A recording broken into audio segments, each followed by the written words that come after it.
പുതിയ നൈറ്റി ആട്ടോ.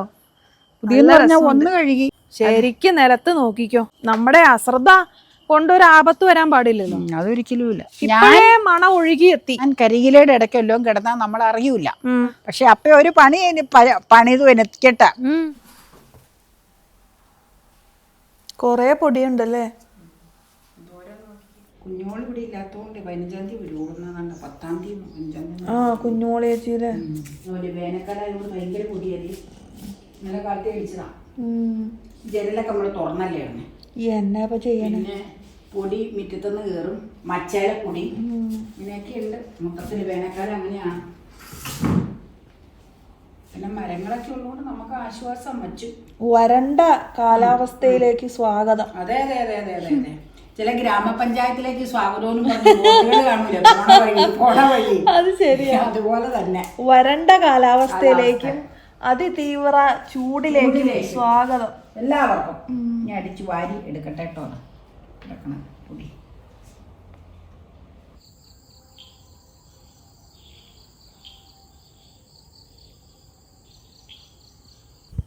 എവിടെയാ അമ്മ ഈ ടോർത്തൊക്കെ ആയിട്ട് പോണേ? പുതിയ നൈറ്റി ആട്ടോ. ഒന്ന് കഴുകി നല്ല ഭംഗിയുണ്ട്.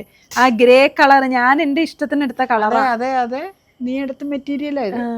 അപ്പൊ നമുക്ക് ഡോർ അടയ്ക്കട്ടെ. രാത്രി ടോർച്ചുണ്ട് ഏതായാലും. അല്ല അപ്പ ഇവിടെ ഇരിപ്പുണ്ട്. ഡോറിങ് ചാരിയാ മതി. അപ്പൊ ഊണുമുറിയിൽ ഇരിപ്പുണ്ട്. വാ, ഏതാണ്ടൊക്കെ ഡയറിയിൽ കണക്കുകൾ കുറിക്കുക. കണക്ക് കുറിക്കാതെ പിന്നെ പറ്റൂലല്ലോ. ശരിക്കും നിലത്ത് നോക്കിക്കോ. അതെ. അല്ല ഇവിടെ ലൈറ്റ് ഉള്ളതുകൊണ്ട് വിഷയമൊന്നുമില്ല. എന്നാലും നമ്മുടെ അശ്രദ്ധ കൊണ്ടൊരു ആപത്ത് വരാൻ പാടില്ലല്ലോ. അതൊരിക്കലും ഇല്ല. ശ്രദ്ധിച്ചിട്ട് പിന്നെ ആപത്ത് വന്നതിന് വിധിന്ന് വിചാരിക്കാം. ഞാൻ മണം ഉണ്ടോ? മണം ഒഴുകിയെത്തി. ഞാൻ മിനിഞ്ഞാന്ന് ഈ ലൈറ്റുകളെല്ലാം ഇട്ടേച്ച് ടോർച്ചും കണ്ടാ പോയത്. ഇപ്പൊ ഇവിടെ ടോർച്ച് അടിക്കേണ്ട കാര്യമില്ല. ചുറ്റുമ്പുറം നമ്മൾ ലൈറ്റ് ഇട്ടേക്കണോണ്ട്. എന്നാലും മുറ്റത്തേക്ക് ഇറങ്ങുമ്പോ കരികിലയുണ്ട്. അപ്പൊ ഞാൻ കരികിലയുടെ ഇടയ്ക്കെല്ലാം കിടന്നാൽ നമ്മൾ അറിയൂല. കാര്യം 4 മൂലയിലും സൈഡിലും എല്ലാം ലൈറ്റ് കത്തിച്ചിട്ടിട്ടുണ്ട്. ഇങ്ങോട്ട് ഇറങ്ങിയത് കൊണ്ട് എല്ലാം കത്തിച്ചിട്ടതാട്ടോ. ബാ, ഇനി നീ ഒലഞ്ഞു നിക്കണത്. ഞാൻ ടോർച്ച് വേണോ? ടോർച്ച് വേണ്ട, ടോർച്ച് ഓഫ് ചെയ്തോ. വാവ്, ഒരു സൈഡ് മുതലങ്ങ് പിടിച്ചോ. അതിമനോഹരമായ കാഴ്ചയാണ്. രാത്രിയിലായതുകൊണ്ട് നിങ്ങൾക്ക് എത്രത്തോളം കാണാൻ പറ്റണ്ടെന്ന് എനിക്ക് അറിയില്ല. ഇതേ കണ്ടോ, ക്ലോസപ്പിൽ കാണിച്ചു തരാട്ടോ. മണം കിട്ടൂലല്ലോ. മനോഹരമായ മണാണെന്നറിയോ ഇതിന്. പാലപ്പൂവിന്റെ മണം കഴിഞ്ഞാല് അടുത്ത മനോഹരമായ ഒരു വസന്തമാണ് ഇവിടെ വിരിഞ്ഞിരിക്കുന്നത്. പക്ഷെ പറമ്പിന്റെ മൂലയിലാ, നമ്മുടെ മുറ്റത്തിന്റെ മൂലയിലാ വെച്ചേക്കണത്. തെക്ക് പടിഞ്ഞാറ് വശത്തായിട്ടാണ് നിക്കണത്. ഇത് എൻ്റെ ഇളയ കൊച്ചുപ്പൻ കുഞ്ചാച്ചൻ്റെ അവിടെ നിന്ന് ഇച്ചാച്ചനൊരു കവറില് ഇത് വേര് പിടിപ്പിച്ച് തന്നതാ എനിക്ക്. നമ്മള് മലബാറിന്ന് നോബിയുടെ ഇച്ചാച്ചൻ്റെ മകൻ നോബി ഒരു ഫ്രണ്ടിന്റെ വീട്ടിൽ പോയപ്പോ മലബാറിന്ന് അവൻ കൊണ്ടുവന്ന് അവിടെ പിടിപ്പിച്ച്. പിന്നെ ഒരുപാട് പേർക്ക് അവിടെ നിന്ന് ഇത് കൊടുത്തു. ഇതിന്റെ സ്മെല്ല് കാരണം എല്ലാവർക്കും ഭയങ്കര കൗതുകം. ഒട്ടപ്പടിയിലുണ്ടായി അമ്മായി പറഞ്ഞായിരുന്നു പൂത്തൂന്ന. അപ്പൊ ഞാനിത് ഏഞ്ചൽ എന്നോട് പറഞ്ഞു. ഏഞ്ചൽ അത് നഴ്സറിന്നാന്ന് തോന്നുന്നു മേടിച്ചത്. ഇവിടെ ഉണ്ടെന്ന് നമുക്കറിയില്ലായിരുന്നു. അപ്പൊ അവൾ എന്നോടൊരു ടിപ്പ് പറഞ്ഞു തന്ന്, ലിനോ ചേച്ചി അത് സ്ഥിരമായിട്ട് വെള്ളം സ്പ്രേ ചെയ്ത് കഴിഞ്ഞാൽ മിക്കവാറും ഇതിൽ പൂവുണ്ടാവും. അപ്പൊ ഇതെനിക്ക് മനസ്സിലായി. കാരണം നീ മേടിച്ചിരുന്ന ക്യാനിൽ ഞാൻ കൊണ്ടുവന്ന് വെള്ളം ഇങ്ങനെ ഒഴിക്കാറുണ്ട്. ഓസിന്നല്ല, ക്യാനിന്ന് ഇങ്ങനെ കമ്പുകളിലെല്ലാം തളിക്കാറുണ്ട്. അപ്പൊ ഈ സമയത്താണ് അത് പൂക്കണത്. എന്നാലും അവൾ എന്നോട് പറഞ്ഞു വെള്ളം ചെന്ന് കഴിഞ്ഞാൽ അത് യഥേഷ്ടം പൂ തരൂന്ന. അപ്പൊ അതെനിക്ക് മനസ്സിലായി ശരിയാന്നുള്ളത്. കുറെ കൊമ്പുകൾ ഞാൻ മഴക്കാലത്ത് വെട്ടി മുറ്റത്തേട്ട് ഇങ്ങനെ ഒടുങ്ങി കിടന്നത്. മിറ്റ അടിക്കാൻ വരെയും ബുദ്ധിമുട്ടാന്ന് കുഞ്ഞോള് പറഞ്ഞു. കാരണം അപ്പൊ ഞാൻ വെട്ടിയിട്ട് അത് കഴിഞ്ഞ് കിളുത്തു വന്നേക്കണ കൊമ്പ. ഇനിയിപ്പൊ വേനക്ക് നമ്മൾ വെട്ടാൻ പാടില്ലല്ലോ, ചെടി ഉണങ്ങിപ്പോവും. മഴക്കാലത്ത് നമുക്ക് ഇതുപോലെ വെട്ടാം.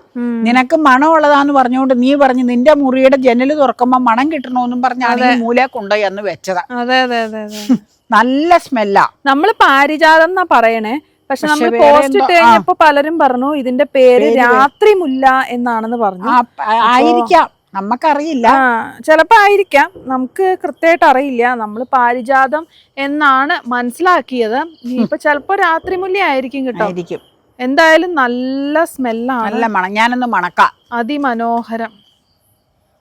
മണമുള്ള പൂക്കൾക്ക് എല്ലാം പ്രത്യേകതകളാണ്. നല്ല മണം. അടിപൊളി. നാളെ വേറൊരു നല്ല സീൻ പിടിക്കാനുണ്ട്. പക്ഷെ അപ്പ ഒരു പണിത് എത്തിക്കട്ടെ. ഞാൻ അപ്പയോട് പറഞ്ഞായിരുന്നു അതിന്റെ ഒന്നും കൂമ്പൊടിക്കരുതെന്ന്.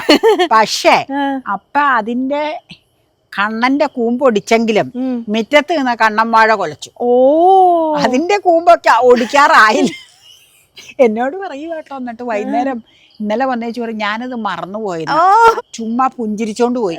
അപ്പൊ എനിക്ക് പിടികിട്ടി. അപ്പൊ ഞാൻ പറഞ്ഞു വിഷമിക്കണ്ട, മുറ്റത്തേക്കുള്ള ഞാലിപ്പൂവന്റെ നാളെ നമുക്കെടുക്കാം. ശനി ഇവിടെ പകലെടുക്കാം. പിന്നെ മുറ്റത്തിന്റെ അടുത്ത് തന്നെ വെച്ചേക്കണം. കണ്ണൻ കൊലച്ചതേ കൊല ഇങ്ങനെ വന്ന് കിടപ്പുണ്ട്, അതിൻ്റെ എടുക്കാം. പിന്നെ ആ കൊല വെട്ടിയതിൻ്റെ അടുത്ത് തന്നെ ഒരു കൊല ഇങ്ങനെ താഴത്തേക്ക് കൊടപ്പനോട് കൂടി നിപ്പുണ്ട്, പെടലേ ആയിട്ടില്ല, അതും പിടിച്ചു. നാളെ കുറേ വാഴയുടെ അങ്ങനെ പിടിക്കാനുണ്ട്. വേനലായതുകൊണ്ട് കൊല ചെറുതാട്ടോ. വേനൊക്കെ ഡ്രൈ ആയി നിൽക്കുമല്ലേ പറമ്പല്ല, അതുകൊണ്ട് പിന്നെ കാടുങ്കട വെട്ടിയതോടുകൂടി ഫുൾ ഡ്രൈ ആയി. ഇപ്പോൾ ഓക്കെ. ഇത് രാത്രിയാണോ വിരിയ? രാത്രിയാ വിരിയണത്. ആണോ? രാവിലെ കൂമ്പി നിൽക്കും. രാത്രിയിൽ ഭയങ്കര ഇതായതല്ലേ. നല്ല രസാ. രാത്രിയിൽ വിരിഞ്ഞ് രാവിലെ കൂമ്പൂലേ? കൂമ്പും. അപ്പൊ രാവിലെ പടം എടുക്കാൻ പറ്റില്ല. രാവിലെ ഒന്നും കിട്ടൂല, ഇങ്ങനെ ഇതായിട്ടിരിക്കും. പിറ്റേ ദിവസം അത് വീണ് പോവുകയും ചെയ്യും. രാത്രിയിൽ വിരിയുന്ന വേറൊരു ചെടിയുണ്ട്, നിശാഗന്ധി അല്ലേ? എന്തോരാ അല്ലേ, നല്ല മണം.